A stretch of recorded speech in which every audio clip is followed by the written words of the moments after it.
In this video, I'm going to go over some perk ideas I have for Survivor and Killer.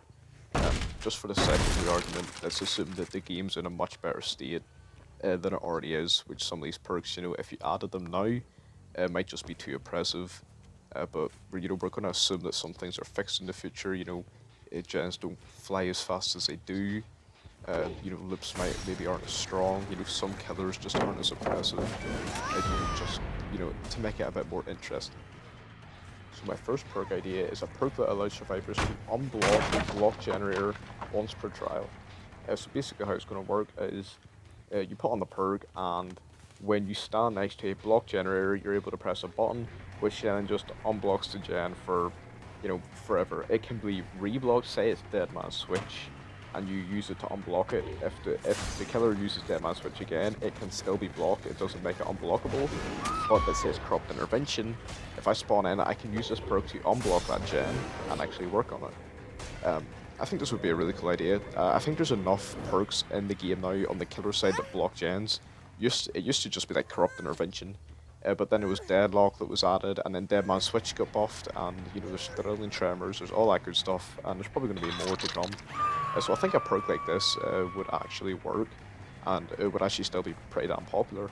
It could be a decent counter to Corrupt, because at the minute, the only counter to Corrupt is sort of hide out, and that's just boring for everyone. If you think it would be overpowered, it really wouldn't be that good, because let's be honest, at the start of a game, if you have Corrupt, and you see one of your corrupted gens turn red, that means you immediately know that they're working on it and they've just unblocked it, so you can just go straight over there and push them off it. But it's still just, it allows survivors to get the game rolling by using their perks. I like, these perks that don't have multiple uses. They're not going to be throughout the whole game. It's just a one and done type of thing, and it's quite a niche scenario, but it can still really help. As for the perk tiers, I think maybe tier 1 you can make it so it unblocks the gen for 30 seconds, then 60 seconds, and then just infinitely unblocks the gen. Just because perk tiers are still in the game, and they sort of do need to scale, which, I don't know if it was always infinite how you could scale a perk with that one effect, but I feel like that's how it would be done. The next perk will allow survivors to literally just increase the duration of their pallet stuns. I don't want this to affect DS, I don't want it to affect head-on. That might wreck the game. It might allow for some weird combinations of DS stuns for longer. But the way this perk would scale would just be, easy enough. Your stuns are increased by maybe 30, 40, and 50%. Meaning, I think a regular stun's 1.5 seconds, meaning with this perk, if you stun a killer, it will be, 2.25 seconds? Which is pretty damn good. I don't think it would be that strong. Sure, stunning the killer for that long does give you a lot of distance, but I feel like it would be really nice against killers like Leatherface and all. It would give them some nice counters. Let's be honest, against Leatherface, you just run around, you drop the pallet, you Brexit, but if you stun a Leatherface with this perk, you can actually make serious distance. And it would, create a weird dynamic where the killer sort of, tries to respect pallets, but also work around your perk, maybe bait you into trying to stun them, because if you're running this perk, you're going to try harder to get stuns, which might lead to you getting hit and stuff like that. It might bring Enduring and Spirit of Fury and stuff back into the meta. I think a perk like that would be cool. Once again, it's not unfair, it's not overpowered, it's just like a one effect, which can sometimes be used. Some games you might not even get one use out of this perk. Other games you might get a good few, and it might actually really help. So I think that would be a really nice perk. I don't think it would be too strong, and I would definitely use it. The next perk I have will be an anti-camping sort of perk. It's just a weird idea that I want to toy with. So basically how it works, it would be once per trial, when you're unhooked, and the killer is within 4 meters of the hook, it'll essentially blast mine them where they'll get stunned and blinded for a few seconds. Now, I said ideally this these perk ideas would be in a world where killer's a bit more balanced. So I can see this be super annoying in the end game, where you're just sort of camping a guy trying to kill him. So ideally that shouldn't really be happening all that too much. But I feel like this would just be really good to just get out of face camps. If a killer just decides to face camp you and you just do manage to get him off the hook, you will stun and blind the killer, it'll be able to get everyone away, it'll disorient the killer. If you manage to do, be it like a Leatherface or something, you manage to unhook without him seeing, but he's right there, he just can't chainsaw the both of you. I think it could be really cool. It would stop the whole, just face camping being uncounterable for some killers.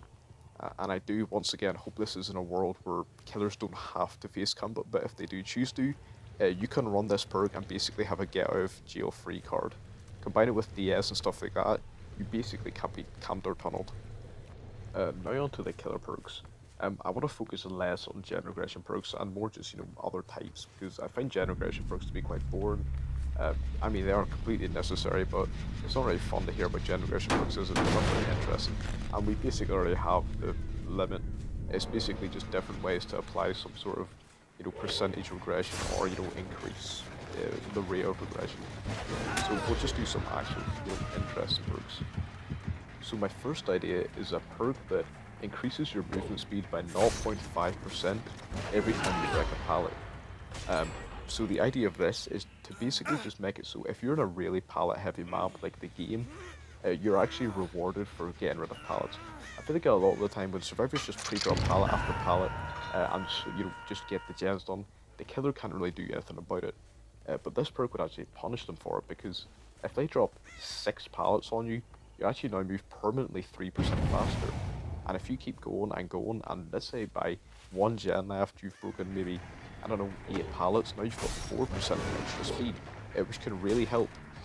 I'm not sure if this will need enough, because the more I think about it, some maps don't even have that much pallets, you might not get much value. So you could honestly maybe even almost increase it to 1% for every pallet, because in a really quick game, you're probably only going to end up breaking about 6 pallets total. You really don't break that many pallets as much as you think, especially on like a map like you see McMillan in the background here. I don't even think I broke like 7 pallets this match. But I think a perk like this would definitely be really fun. It would not be too overpowered, the effect would be nice, but it wouldn't be too oppressive. It's quite an insidious effect, it would probably take a while for the survivors to realise you have it. And, once again, it's not just a perk that's just going to slow the game down, it's just going to speed it up. The next perk I want to try is sort of like a killer version of Poise. Poise is a survivor perk which hides your scratch marks and auras when a gen's completed for 10 seconds. I sort of will make a killer version of that. So the way I would design this perk is when a gen's completed, for the next 15 seconds, every survivor is exposed, their aura is revealed for 5 seconds, and the killer gets undetectable. Now, I was sort of thinking of how this would clash with Bitter Murmur, because Bitter Murmur literally just does a shit effect of this, which reveals the survivor's auras for 5 seconds within 60 meters of the completed gen. So I think for this you would probably have to rework Bitter Murmur, but Bitter Murmur's effect is really shit. Uh, there's only 5 gens completed per game, and I think that, that's only a total of 25 seconds of aura reading with this perk idea I have, which isn't even as much as most other perks, but I think the idea of this perk is basically just try and give the killer something for really quick gens. If the gens are going really quick, it's maybe going to give you some snowball potential, something like that. If you're approaching a generator and it gets completed, you get the undetectable, you can run up on them and maybe get them. It's only 15 seconds of exposed, so as a survivor you can definitely play around it, one pallet, and you're pretty much good against most killers. I don't think this would be too oppressive, but if it needed to be tuned down, it definitely could be. And the last perk, I sort of wanted to try another perk that progresses over the match. Um, I wanted to try a perk that is sort of similar to the Leech's BFFs thing, where you have to get a certain requirement, and once the perk activates, you get an effect. So my idea is, this perk activates once you land 5 basic attacks. And once this happens, you get a few effects. The first is that your lunge is increased by 15%. The second is that you break pallets and breakable walls 15% quicker. And the third is your stuns are reduced by 20%, and that includes all stuns. And the idea of this is to basically just reward M1 killers for landing a few attacks, and you get a few nice wee benefits. It's going to stack well with other perks like Enduring and Brutal Strength. It's going to allow you to just deal with pallets really well. And it's also just going to make these M1 killers like Trapper, I don't know, Legion, Wraith, a lot more, lethal, because if you get this perk activate, you do get a lot of benefits. You put this in Myers with Brutal Strength, Bamboozle and stuff, you're going to have really fast actions. You're going to have people exposed and a very long lunge. With Tier 3 Myers, so you would actually have a 35% increased lunge, which would be really fun. It's not going to be very useful on a killer like, say, Nurse. It's not going to be very useful in Blight, but for the lower tier killers in the game, it's actually going to be really nice and would honestly benefit them. I don't see like a problem with adding a perk like this, because all you do is helping out the M1 killers, using a perk that gives them a bit of power for the chase, to cover their weaknesses. I would honestly like to see a lot more perks like this added to the game, because I think at the minute, the current perk pattern is just getting really stale.